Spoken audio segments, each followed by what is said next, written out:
আসসালামু আলাইকুম ভাই জাকির নায়েক, আমি জানতে চাচ্ছি আল্লাহর কোনো আকার আছে কিনা। পবিত্র কোরআনে সূরা জুমারের ৬৭ নং আয়াতটার অনুবাদ বলছে যে যেদিন কিয়ামত হবে সেদিন সমস্ত পৃথিবী থাকবে আল্লাহর হাতের মুষ্টিতে, আর আকাশমণ্ডলী ভাঁজ করা অবস্থায় থাকবে ডান হাতে। এই আয়াতটার পক্ষে একটা হাদিসও আছে, সহিউল বুখারী ৬ নম্বর খণ্ডের ৩৩৬ নম্বর হাদিস।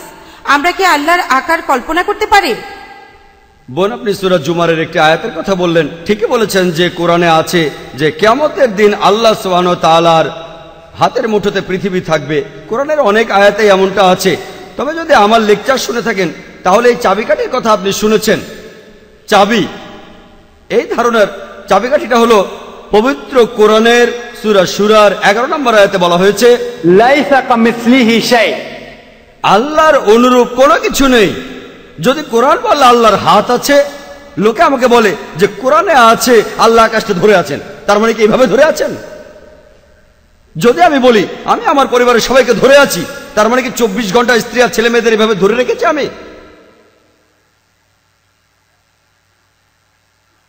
আমি সবসময় ধরে রাখিনি, আমি তাদের ধরে আছি কিন্তু এভাবে ধরে রাখিনি। আমরা এভাবে কথা বলি। আমি যদি বলি কোরআনে আছে আল্লাহ শুনতে পান, দেখতেও পান, তার মানে কি আল্লাহর আমাদের মতো কান আছে? তিনি শোনেন।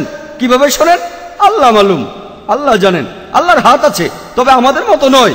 5টা আঙ্গুল, নখ আছে আর একটা তালু, এমন না। তিনি যখন বলেছেন তার হাত আছে, তবে হাতটা কেমন?